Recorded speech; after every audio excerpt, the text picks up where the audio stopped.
Hello, good afternoon. Welcome back to the North London Divide. Here, as always, with Dan Potts from Football's 12th Man podcast. Big up, Mr. Potts. How are you? Yeah, I'm good, man. I'm kind of ready for the season to be done now. And I know that a lot of people have been saying that for months that aren't Arsenal fans. But as soon as the Forest game finished, I wanted the Wolves game just to be done.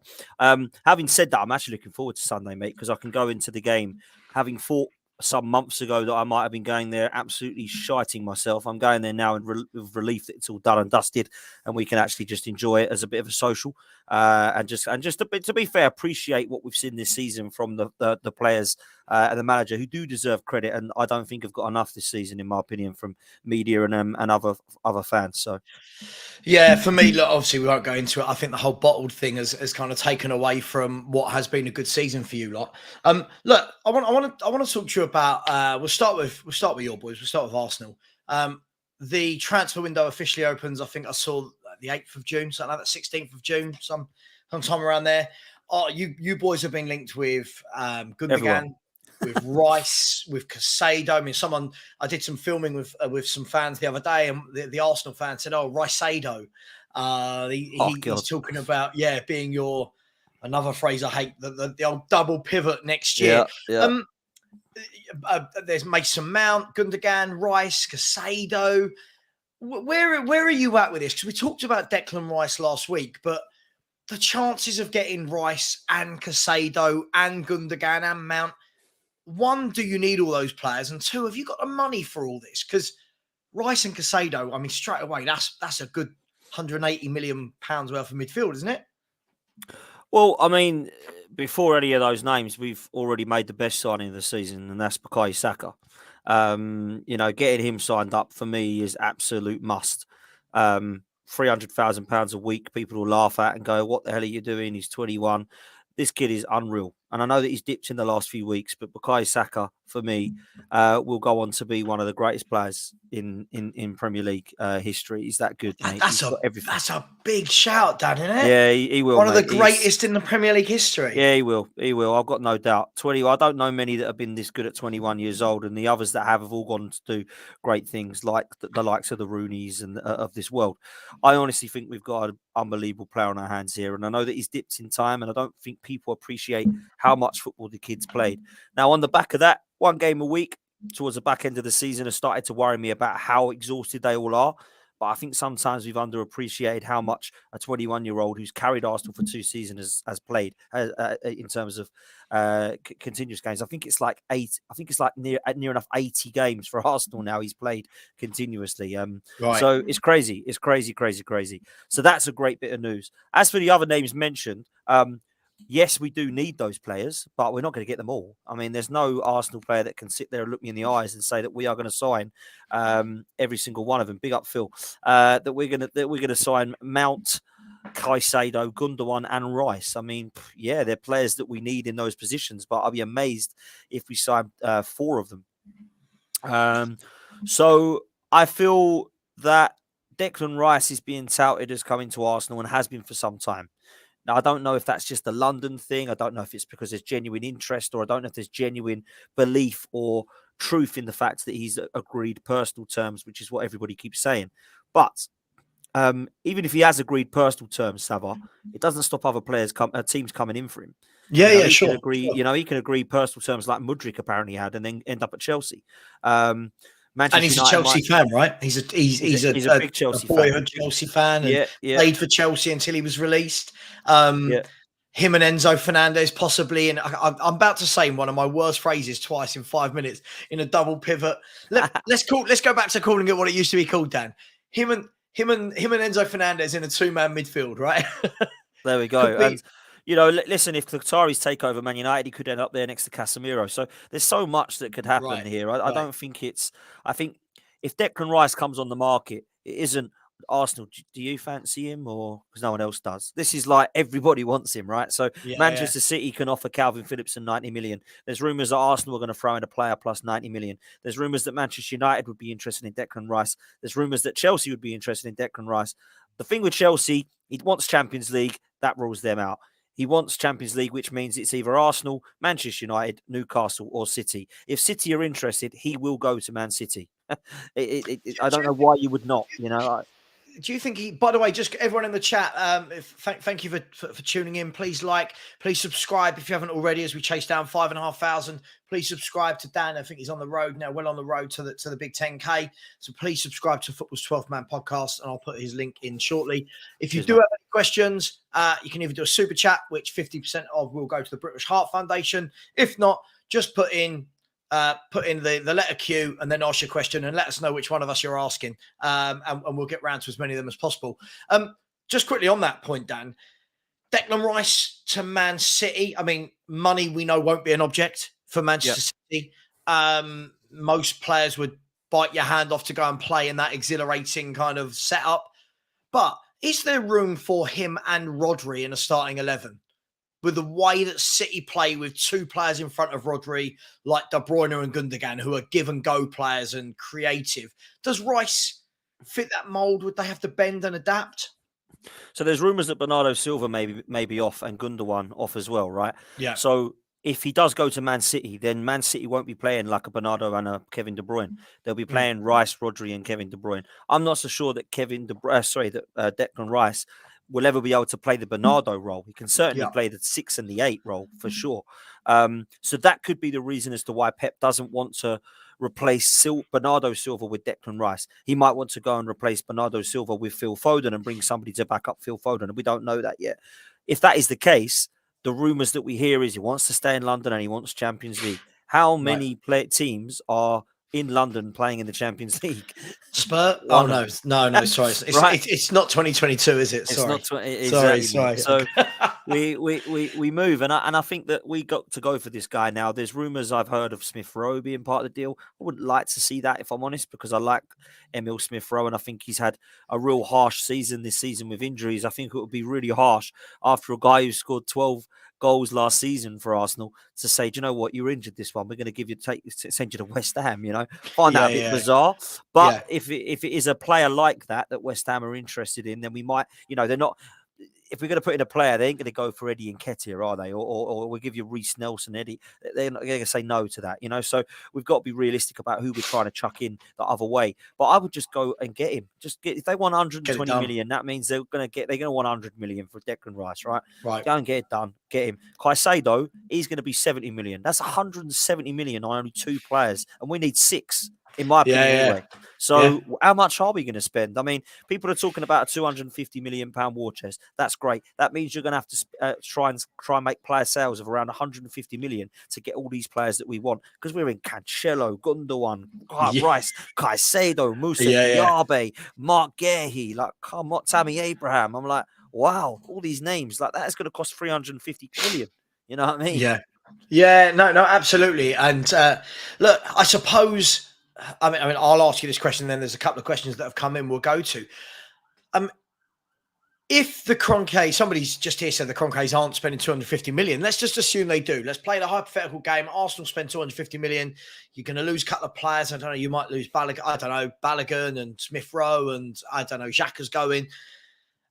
If they spend 250 million, Dan, that's a hell of a lot of money for a team that's finished second. The pressure on Arteta, right, for that is surely that is you win the league or you failed at that point. Would that be a fair assumption after you spend $250,000 to the team that finished second in the league? Well, you spend $250,000 added to the 500 million we've just spent already under Mikel Arteta. Right. You're looking at close to £1 billion being spent, and we haven't won anything to show it. Now, I totally understand that there's going to be Man City. Everyone wants them to be beat. I get that. But no one really sees them getting beat at the moment in terms of them winning the league again next season. So it's no shame. It's not you are absolute scumbags. What the hell are you doing? Coming second. Absolutely useless. Get out of the league. But at the same time, you do have to win something soon. And Mikel Arteta will be going into his 5th season at Arsenal manager. Now, I know half of that was when he won the FA Cup with Unai Emery's side. But we are talking about a 5th season at the Arsenal when you've spent close to £750 million. And you need to have something to show for it. I'm not talking about now he's won a Carabao Cup. I'm talking about going into a title challenge, getting into the deep stages of all those competitions and at least winning one of them. That's what we've got to be expecting next season. It can't be get out the cups because you're going for the Champions League. Oh, we lost that one and we come second again. But it's a great season because we come second to Manchester City. It's not a great season when you haven't won anything and got nothing to show it at the end of the season. So for me, Mikel Arteta needs to win something. If we're going to be backing him for 5 seasons, given the 700 odd million pounds he's going to be given, we need something to show for it. I understand it's difficult to win everything, and I'm not expecting quadruples and trebles, but something's got to give soon, man. So next season, there's huge pressure, mate. Huge pressure. And, I was talking to my mate, I was a massive gooner, saying if this 250 million and this 100 and odd million that we can get from player sales, which isn't going to be a lot. People think that's a lot of money, but it's actually selling quite a few players because there's about 8 players going for that. It's not like we're spending, selling 50 million here and 50 million players here. We're selling them for like 8 to 10 million for quite a few players. But that gives you a summer of about 370 million pounds to spend. So if that's going to be the case, which I still doubt, by the way, if that is going to be the case, you can go and get Rice for 100. You can get Caicedo for 70. James Maddison's being mentioned today ahead of Mason Mount because Mount apparently looks like he might be on his way to Manchester United. He's not going to be cheap. Mark Guerre, he's not going to be cheap. Cancelo, they're talking about trying to get. Moussa Diaby. Now, believe it or not, that all adds up to around about 370 million when you're looking at it. And I know it's easy off the head like that. We'll go and spend 370 million. Who's got 370 million? I know Chelsea have done it, but other than them, there ain't really many others, Savva, that have gone and spent that much money in a window, is there? No, of course there's not. And I think this is the issue, right? Is how the question is how do teams close that gap to Man City? That's the problem, right? Is they've almost had half a season this year where it was looking like they weren't going to be very good, and then bang. So how do you do it? Let's assume they start brilliantly next year. How does anyone keep pace? I want to come back to that in a minute. We're going to answer a few questions. Sure. I want to come back to this closing the gap to City and tell you what an Arsenal fan called Johnny, who I was filming with the other day, said something, and I want to bring it up. Let's have a look at some of the questions that we've got. So Phil P has come in and said, what is the priority new signing for Spurs and Arsenal this summer? Look, you go first. Let's just assume he's saying what's the number one, the first one you want to see through the door, the problem area. What position is it for Arsenal? Well, Granit Xhaka's leaving, so it's got to be Declan Rice for me. I think that's the obvious choice. I think he's coming into that first 11. He's the one that definitely walks in. That's realistic as well. I know there's other players that can get into our first 11, but we're not going to go and sign Kylian Mbappe. So the ones that are out there that are realistic, I think Declan Rice has to be the number one for me. Mm-hmm. Okay.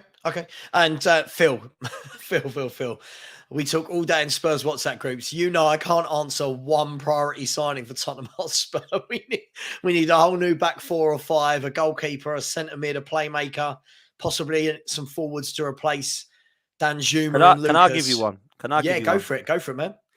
I know you need defenders, right? But I can't think of one out there at the moment that I'm looking at going, wow, Tottenham definitely get him. I would do all I can, and I love this player, and I want to see him at Arsenal. But I would do all I can to try and get James Maddison in at Tottenham, mate. You need a creative midfielder. You need someone who's going to give you something in the final third from midfield, not just relying on Harry Kane, who might not be there this season. I try and do all I can to get him, man. I think he's ridiculously good. He has been, Dan, for anyone that knows me, for the last 3 or 4 years, he has been my number one. There we go. Target as a Spurs fan. I since Eriksen's left, I've craved James Maddison to replace him, and a lot of it is, a lot of Spurs' problems have been that we haven't had any creativity for the likes of Son and Kane and Kulu, etc. So yeah, look, you're not wrong there. Just quickly, Phil has said the priority is a manager. Yeah, not forgetting a manager, a director of football. Lots going on. Just a few comments before we get some more questions. Dawud Rangan Brown Curry. I mean, that's an absolute mouthful. No pun on Curry there. But as I said, centre back, need to get someone in like Harry Suter, Sayoncho and Hanko. Palmsy said, I hope they will spend. They got so close to success this season. They must got a taste for it. Some people saying Rice is overrated. And a better option would be, where did I see that? A better option than Rice would have been Paulina from Fulham. Good player. Lots of people talking about. Let's go to the next question. This one's for you, Dan. Jum Plays Football has said, question for Dan, was the 2 years out of Europe worth it? We certainly look out at the moment and selfishly want minimum Europa. So I think he's talking about, obviously, Spurs there. At the moment, if we lose on Sunday, we don't make European football. fans like myself don't want it. I feel like we need to be out of it for a while. Dan, what was it like being a club that's used to Europe and not having it for a couple of years? Yeah, this is a really good question, and I wish I would have got this question 2 years ago when I was begging to be out of everything, Yeah. because I was exactly the same as your position now. And I've likened before on this show to this Tottenham side being very similar to the one of Arsenal's when it won the FA Cup, where we literally had Lacazette and Aubameyang, and the rest of the team was absolute gash, right? Yeah. You're like that. You've got Kane and Son, although he's been poor this season, and then the rest of it is pretty much gash, right? Other than maybe Kulusevski and Bentancur. But other than that, it's pretty poor. Now, I said I want to be out of Europe because I want one game a week. I want to start again. And I think that is what this side needs right now, because the squad just isn't good enough. And actually, when I look back now, it didn't do us any good whatsoever. We won nothing. We were pretty poor in most of what we've done. However, look at where we are now. We were able to rebuild. We were able to start again. We were able to look at recruitment. We were able to actually implement a style of play. We were able to look at a philosophy. And I think all of that I was laughing at and going, we ain't got a philosophy. We ain't got a style of play. This recruitment is a little bit all over the place. We've got 7 right, but we've also got 7 wrong. Actually, when you look at it right now, what I've seen this season, maybe that did help and kickstart us to start again. So that's maybe what Tottenham needs, Savva. Mm-hmm. Yeah, I mean, look, I've always come from the point of view, Dan, in terms of not wanting to be in Europe for a couple of years. This isn't, I'm looking down on the Conference League. Not at all. We're not even good enough to win it. For me, this is a case of we don't have a good 11 we can put out, mate. Let alone let's put an 11 out of the weekend, and then on the Thursday night we need to rotate players in. And for me, what would happen is we'd start rotating players into that European competition, the likes of Davinson Sanchez, all basically the likes of players that everyone wants out. And then we'd complain, oh, why are they playing? Well, you can't play your same team Thursday, Sunday. You just can't do it. So, look, I'm sure there's pros and cons. Thanks for answering that. Let's go to there you go. Stinging nettle. I mean, that's great. And a picture of a stinging nettle. This is lovely. Has said Rice or Maddison. So if you could only choose one, Dan, who are you taking? What do you need more? Cool. It's really hard because Maddison's been one of my favourite players for the last 3 years. But what I need more is Declan Rice, because we've got Odegaard. And at the moment, we've literally got Partey, and that is it, because Xhaka's going. So we're going to need Rice. He can play in the 6 and the 8. I think Maddison can play in the 10 and the attacking 8. But for what we've got already in Odegaard, I don't see, whether you believe this is right, I don't see Arteta putting Maddison ahead of Martin Odegaard. I do see Declan Rice getting ahead of Granit Xhaka, even if he stays. So for me, I'd have to go for Rice. Yeah, I agree with you. See, at Tottenham, I'm taking a Maddison. Don't get me wrong. I want centre mids. I want everything, to be honest. I want a 1 to 11. But Maddison for us would be a priority, whereas I understand how Rice would be a priority for you guys. They say somebody said Cristante at Roma is proving to be a solid DM. I like Cristante for anyone that watches the Italian league. Good evening to you, Craig Lee of the Newcastle clan of the Champions League group now.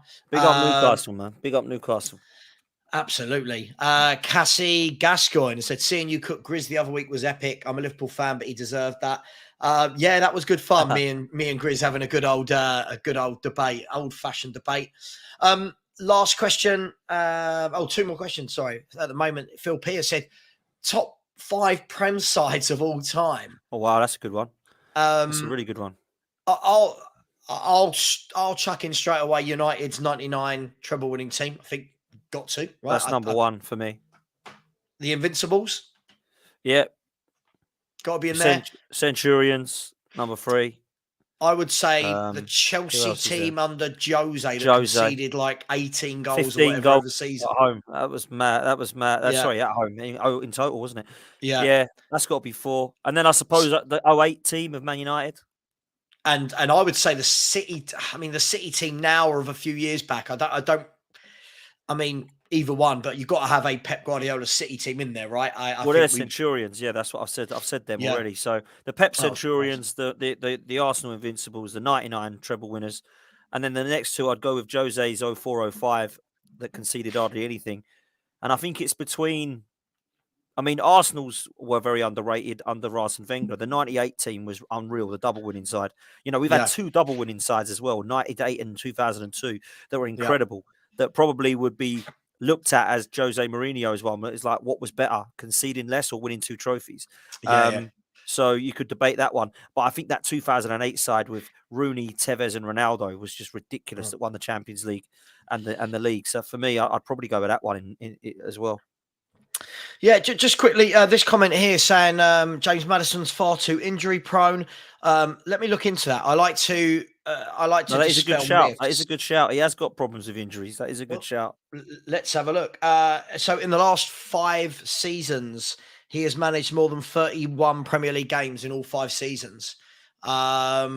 Is that terrible? That's not injury prone then, is it? No. I mean, last year he played 35, the season before 33, the season before 32, season before 36, 44 while he's at Norwich. I don't know how.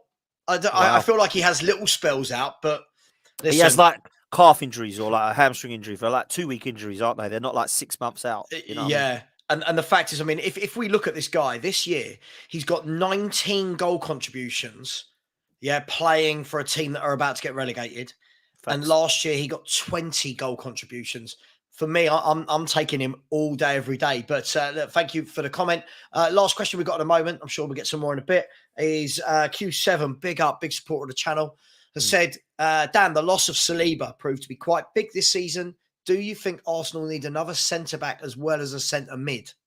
100,000 trillion% we do. If I see Rob Holding playing for Arsenal again next season, I'm done with Arteta. I am. I think that's absolute shambolic for him to be playing still. Actually, I'm not done with Arteta. Actually, I'm done with the board because that means that they haven't backed Arteta. So that's a bit harsh on the manager. For me, we have to get a centre-back, mate. I think Mark Guehi, the one we're looking at from Crystal Palace. He's probably going to cost 45 million. But, you know, because Ben White was 50 from Brighton, and at least he had a few England caps at the time. Mark Guehi now has that, and it's been picked again for Gareth Southgate today. So I think when we look at him, he's going to be about that. But I would take him. I really like him, by the way. I think he's a very good centre-half. Yeah, I like him as well. I mean, look, obviously we were on the other day with D from Palace, who was telling us that 80 million. Every single Crystal Palace player, 70 million. 70 Crystal Palace are going to make £1 billion in player sales this summer. So we'll see how they get on. Look, I wanted to bring up, and thank you so much for your questions, but keep putting them in. I'll keep coming back to them. It's good, man. Question time's always good, man. Yeah, I love questions, and get them in. They could be about Arsenal, Spurs, whatever you want to ask us about. EastEnders, no, not EastEnders, but you know, whatever you want to ask us. I won't be able to ask that, mate. I won't be able to answer the EastEnders ones. I'll leave that to Savva. Used to watch that religiously, but you know, Dan. So I was doing some filming the other day. Can't say what, you know what it is, but can't say what yet. And some of the fans, everyone was obviously very tribalistic about their own club. And one of the questions the presenter asked everyone was, right, guys and girls, who's best placed to challenge Man City next season? And the Arsenal fan stood up and he went, absolutely no one else. It's us. We're the only team that can challenge Man City next year. And everyone else done a collective kind of, what? You know, Liverpool will be back and United are going to get Qatari owners. Where do you sit with this? Are Arsenal now the only team that can challenge City, or is next year going to be a very different league? Next year's going to be a very different league, mate. I asked the same question, funny enough, last evening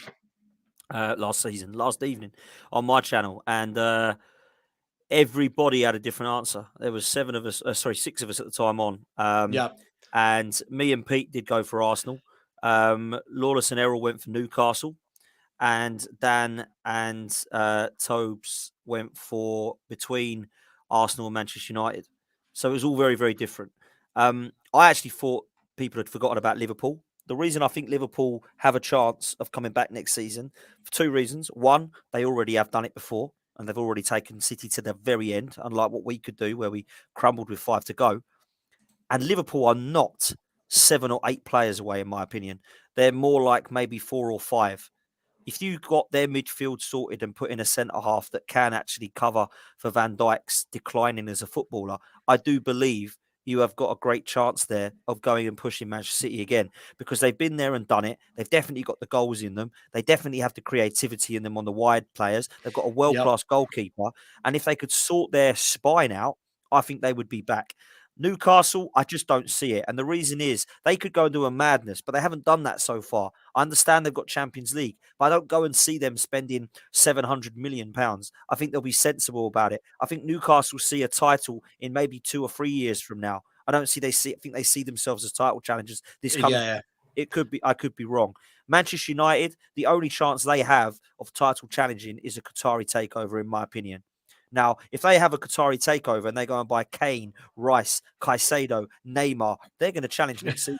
So Right. this is all up in the air at the moment. Arsenal, I think, will definitely be stronger next season, but we will be in more competitions, and the squad needs to be stronger. And is it going to be strong enough? That's the thing. If Arsenal go and buy 3 players, then absolutely we will not be. If Arsenal go and buy 5 or 6 players, then yeah, I think we can do it. So Yeah.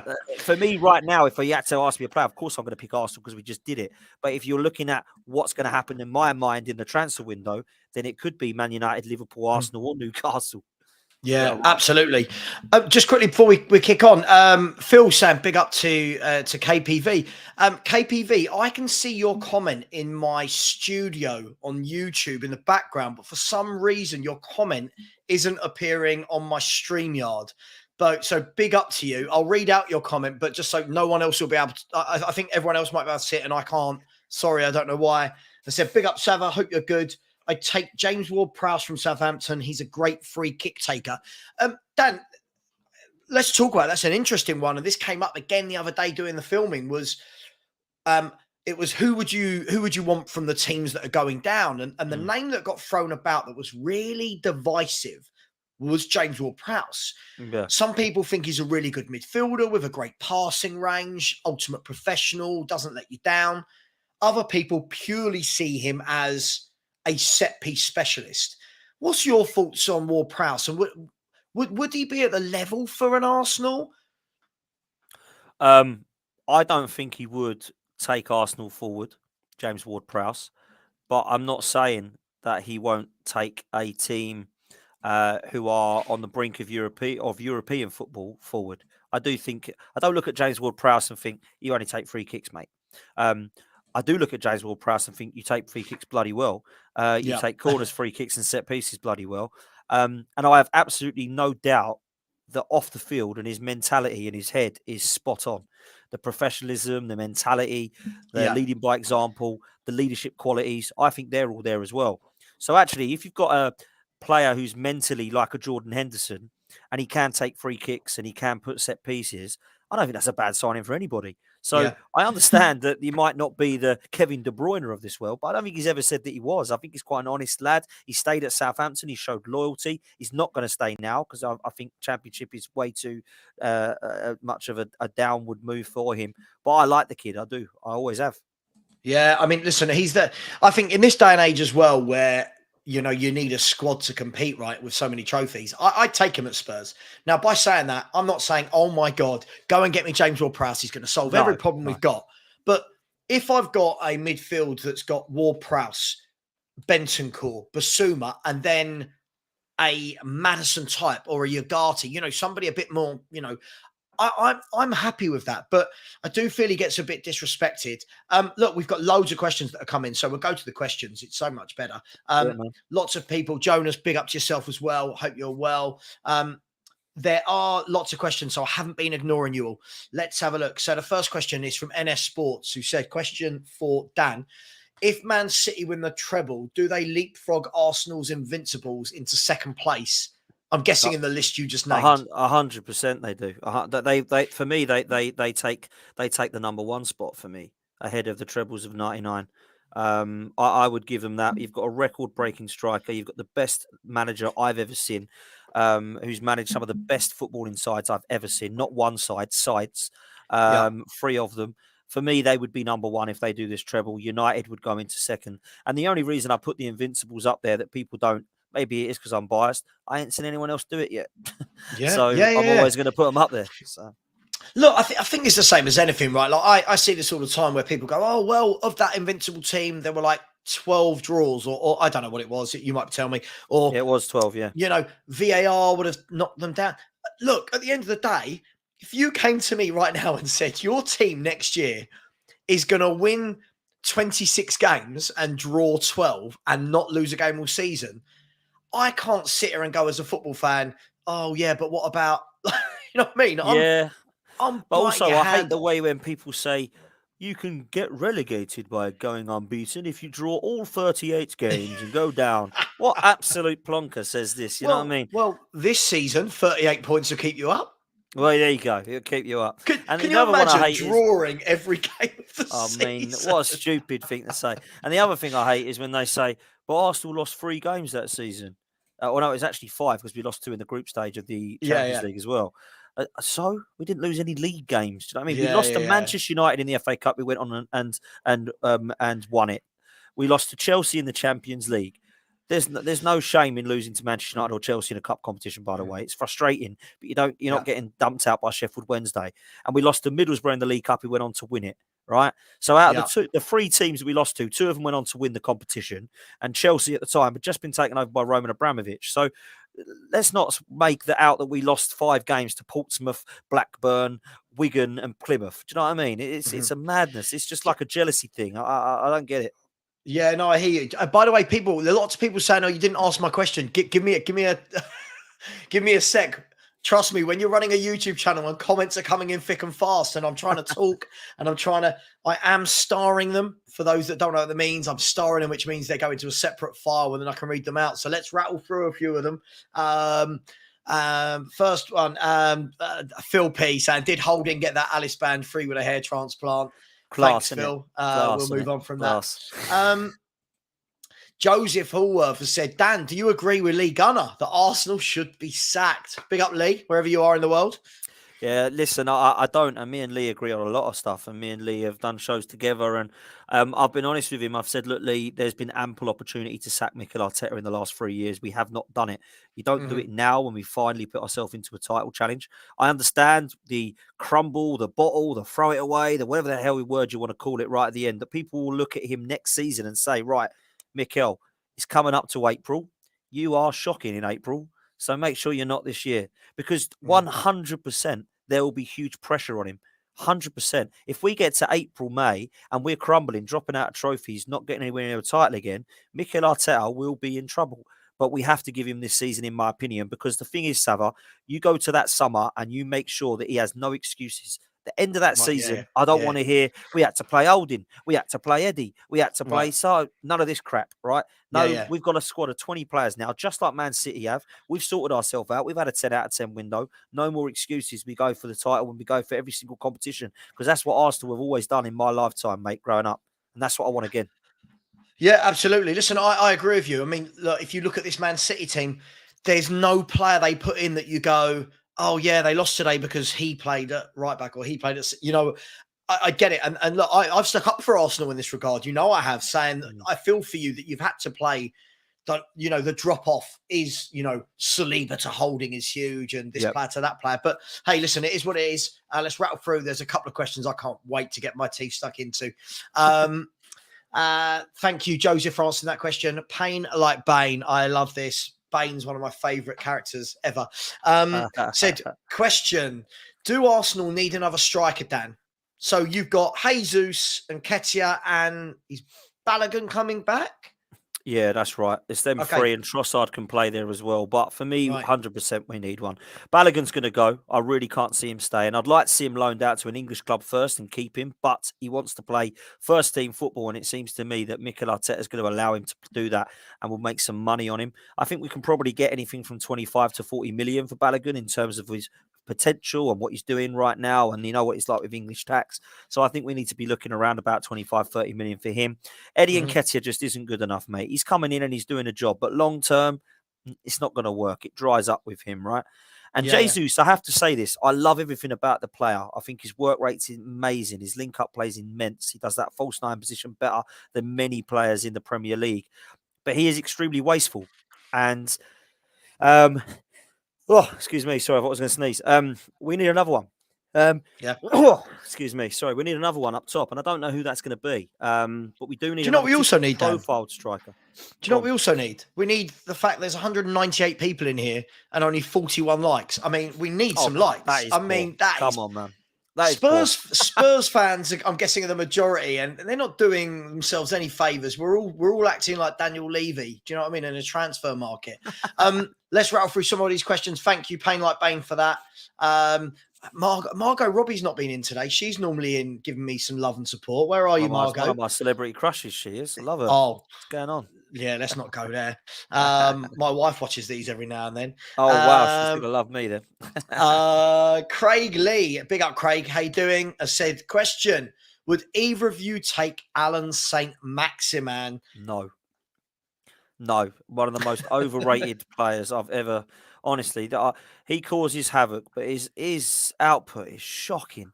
Like, he just never scores goals. He reminds me very, very similarly to Adama Traore, where he's got that pace, he just causes havoc, but never does anything. Like, the two of them are really similar, in my opinion. When you look at them, you go, cool, he looks good. He's causing absolute havoc. Don't ever score, do they? No, do you know what? I agree with you. Listen, I like so much of St. Maximin's game. I like so much of it. And he's unpredictable. And I think as a fullback, I'd hate to play against him. But as you've said there, at the end of all that trickery and there's got to be a guy like that for me should be getting 10 goals, 10 assists minimum. That I need goal contributions from him. But look, he's exciting to watch on his day. But for what Arsenal would, I mean, if he was a free transfer, I'm all over it, right? If he's a free transfer, bring him into the squad. If Newcastle was saying, mate, is he going to get ahead of Lucas Moura? Jesus Christ, what the hat trick hero?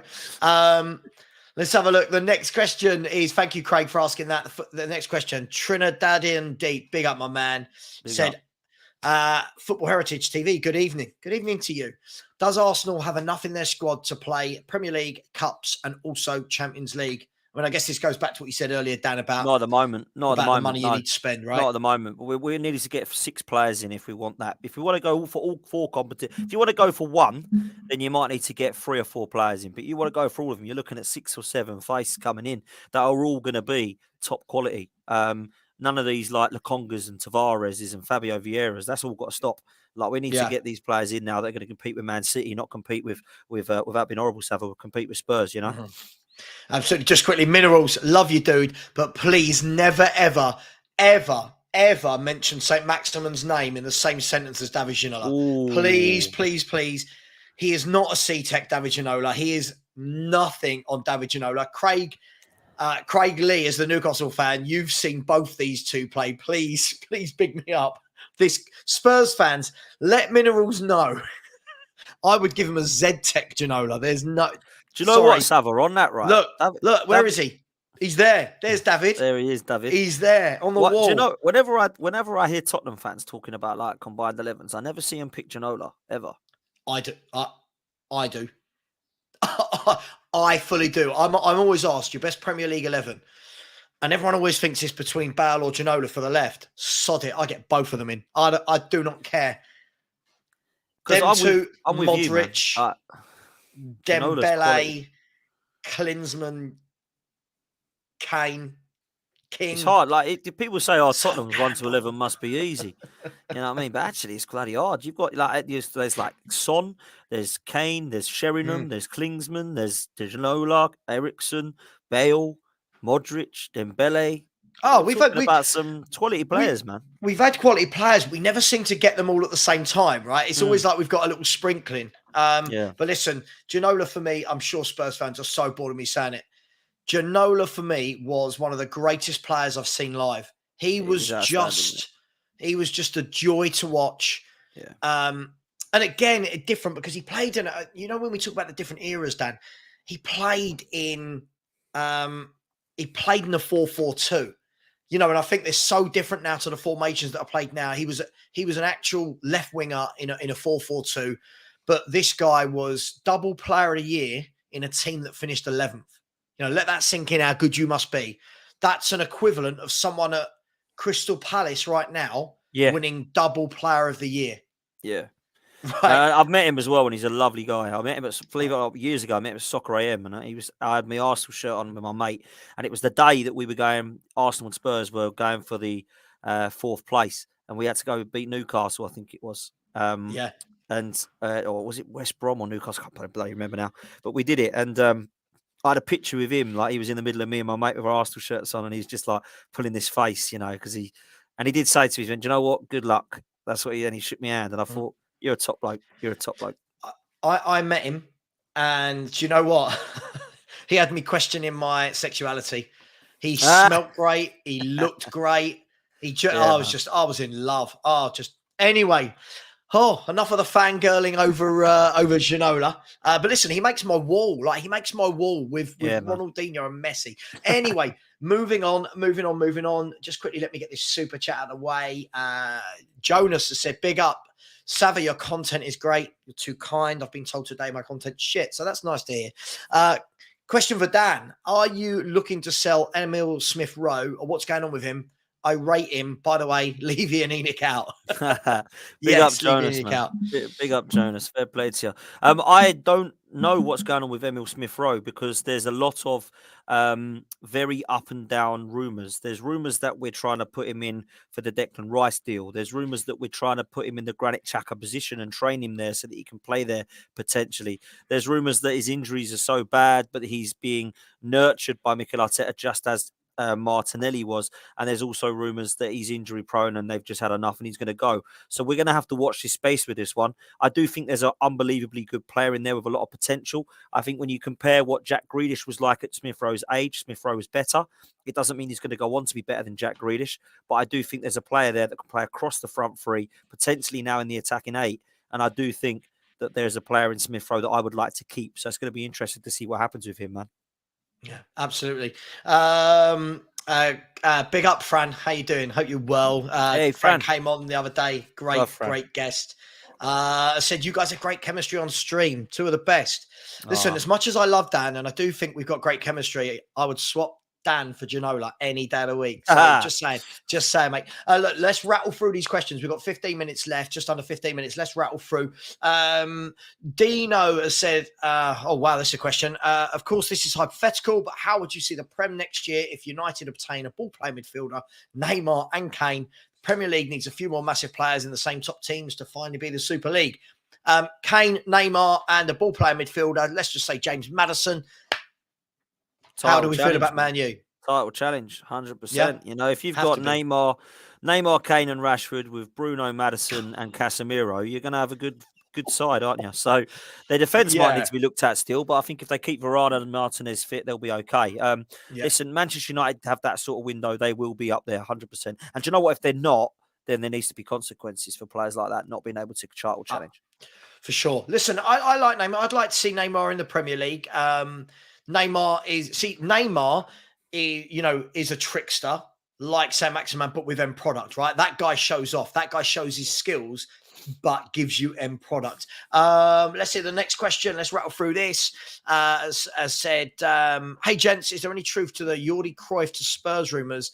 And if so, what are your thoughts? I don't know. The problem is, from a Spurs perspective, is where we need a brand new team, a manager and a director of football and a women's team manager. Every name in the world is being thrown at us. I saw today that Ruud van Nistelrooy stepped down from PSV and automatically he went into the bookies odds for to be the next Spurs manager. And I don't know is the honest question to that. Jordi Cruyff in terms of sporting director. Hey, listen, it can't be a bad breeding ground, can it, being the director at Barcelona? So, hey, never say never. Thank you for the comment. Next question is, how quickly we can rattle through this. Most overrated teams or biggest underachievers, bottle jobs in the Premier League history. Go on, Dan. Is he saying Arsenal or that? Or is he asking? I don't know. I think he's asking. He's asking. Most overrated teams or biggest underachievers or bottle jobs in Premier League history. Wow. I don't know how to answer that one, because if you win something, then you've won something, haven't you? I don't ever think that you've been overrated to win it. Or does he just mean in general, anybody that's been overrated? I don't anybody. Know. I'll go with, I'll tell you what, why don't I start with, that Newcastle team had such a big lead and a brilliant squad over that Man United title challenge. The whole Keegan, I would love it if we beat them, that one. Yeah. I'll go with that. I mean, you won't like me saying it, but I couldn't believe Tottenham didn't win the league that year. If I'm honest, that Leicester did. I really thought that was going to be the year. I thought, oh dear, that's going to happen. I think Arsenal have had a couple. I think I said on it before this season. 2008 when Eduardo broke his leg. There was 2000 and what was the other one? There was another one. 2002, 2003. I think we were 8 points clear, and Fergie turned it round on us. So we've had a couple. I don't know that there's been any teams that I've looked at and gone, "Oh, you shouldn't be there. You're not that good." I don't know. I think they all deserve. The Premier League table doesn't lie, Sava, does it? So they always deserve to be where they are. Do you know what I mean? Yeah, absolutely. Yeah, I think, look, the biggest shock, if we're going to say, if that was part of the question, it's got to be Leicester, right? I don't think anything beats Leicester winning the league. Unbelievable. What they did, if somebody had put that 11 on paper at the beginning of that season, well, they did. They were 5,000 to 1 to win the league. I don't know if that's ever going to happen again in sport. So, hey, we'll see. Thank you for the question. We'll rattle through these 30 seconds each, Dan. Everyone talks about James Ward-Prowse. Why Lavia is 10 times better. Yeah, Lavia is unbelievable, by the way. He's going to be a quality player. The difference is James Ward-Prowse has done it for a couple of years. Lavia's just come on the scene. That's the only reason. But I agree. I think Lavia would be a fantastic signing for anyone. Yeah, I do. I think that he's come through at City, right? That's all you can say. He's come through at City, so he'll know how to play. And look, I mean, if he does stay in the Championship, you're looking at Player of the Year next year in the Championship. Southampton will be hoping they can keep all those. We were saying the other day, Southampton are the best set up with their young players to go and take on the Championship. Thank you very much for that. Jimmy Costco said, Sava, apologies, I'm answering your question now. Dyer or Holding? You can't say none. Who are you going for, Dan? God, they're both absolutely horrendous. I'm going with. Oh, there's a fly. There's another fly. I'm going to go. God, how the hell do you pick between these two? I'm going Holding. Purely because I've just seen enough of Dyer. Right? I'm sure Holding's bad as well. I'm going to go with Holding because he's had 7 years and he's still managed to stay in the Arsenal setup. But Dyer, I just think he's awful. I can't believe he's still playing for Spurs, if I'm honest with you. But then again, I can't believe Holding's still here at Arsenal. That's a very hard one. I'll go Holding, but I wouldn't argue against him being much better than Dyer, if I'm honest. Yeah, absolutely. Yusuf has said, would you rather have more points or be unbeaten? Well, I'm going to be biased and go with unbeaten because I just think it's ridiculously hard to do. I think points people will always say is better because you're winning more games, but to be undefeated trust me, I know how it feels. It's pretty good. It's amazing. Yeah. From my point of view, I'd love to imagine going unbeaten. I do. I really think imagine going unbeaten and saying that no one could beat you. Next question, Yusuf again has said, was it harder to compete against Sir Alex Ferguson's United or Pep City with unlimited funds? Or I think the question is, would it be? I'll go first on this one. I think it would all day, every day. It would be harder to compete against Pep City because you don't see the football. I think Man United were a great team, but teams were always in the game. With Pep City, there are games you watch where the other team have like 18% possession. So I feel like trying to bridge that gap would just be horrendous. I like this question a lot from Yusuf, and I know Yusuf is a Liverpool fan. It's Pep. It's Pep's the answer. I've now competed as an Arsenal fan against Sir Alex Ferguson and Pep Guardiola, two of the best managers there's ever been, right? And I can tell you now, Sir Alex Ferguson, the rivalry was outstanding. It was absolutely amazing. But this Pep, it's not really a rivalry. It's trying to catch up with a team that have spent billions of pounds, that have breached every financial fair play going. And you're trying, it's basically like me going to you, Savva, here's £800 million, buy a house with it. I'm going to buy one for 80,000. Who's going to have the better house? You are.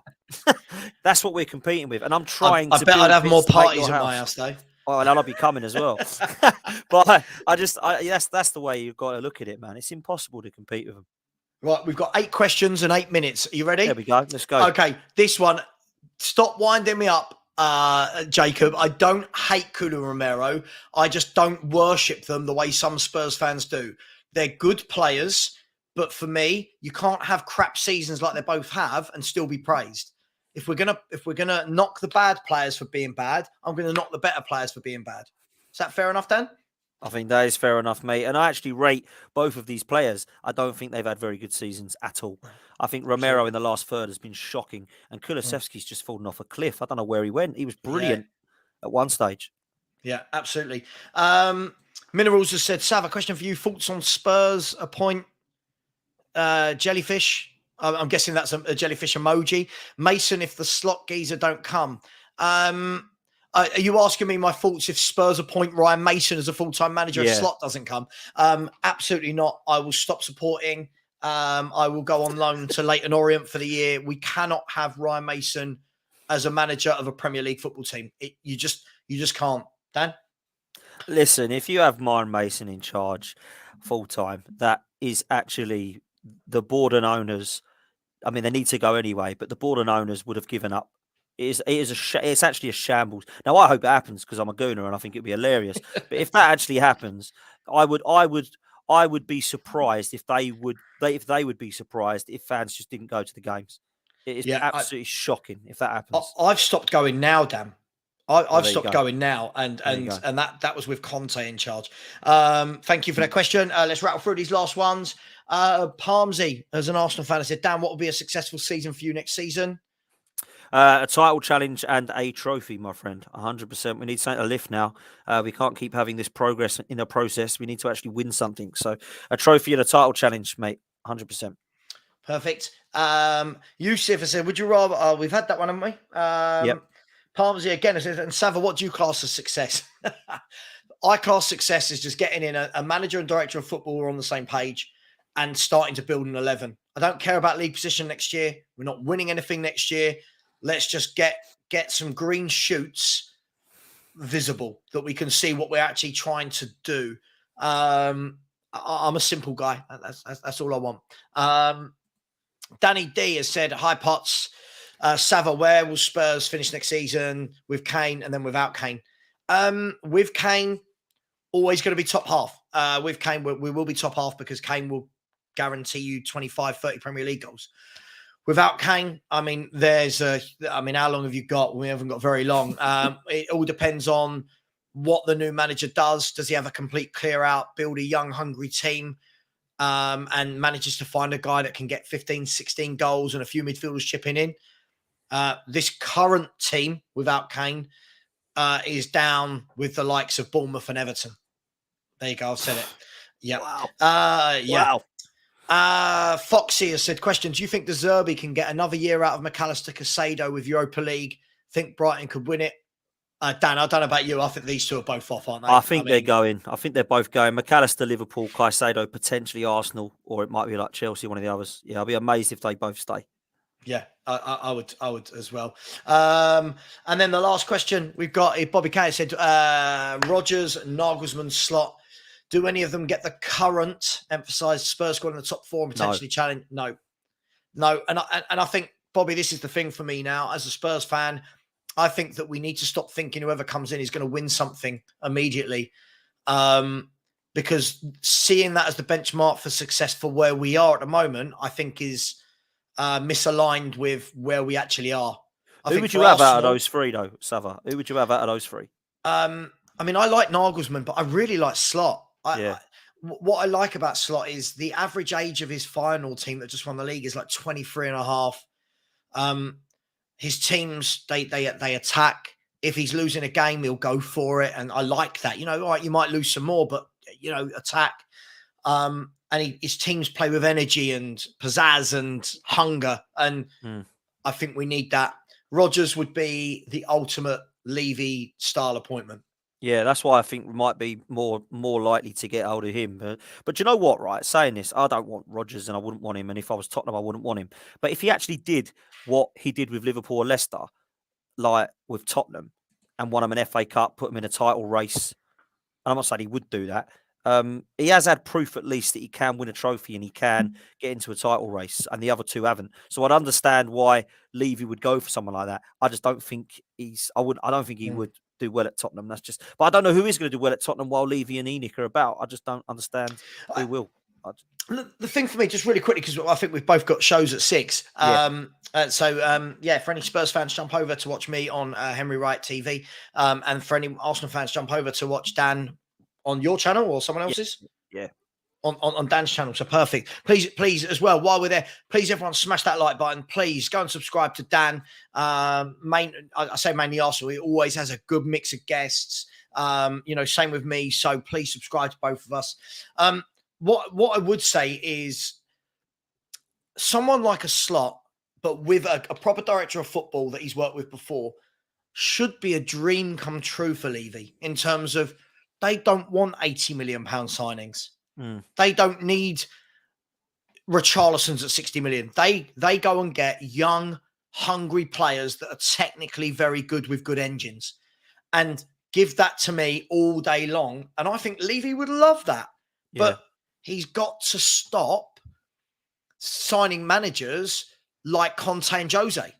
That's not how they operate. They want the superstars. And we can't do that. Fair? There we go. I think that is fair, mate. United Spurs of America is subbed to me because I didn't slag off Romero like you. He's just winding up. I don't hate Romero. It's just like Jacob doesn't like proper defenders. I'll call him out. Jacob likes defenders that jump in and dive at forwards' feet and thinks that's passion. I look at defenders like that and go, you're not a good defender. Good defenders don't dive in. And I'll compare it just quickly for 10 seconds. I'll compare it to what I did earlier, Dan. Perchy and I were talking and said, look at Saliba, tall, athletic, calm on the ball, never diving in, always in the right position. Now look at Christian Romero. Yeah. How old's Saliba? 21. 21. Romero's 25.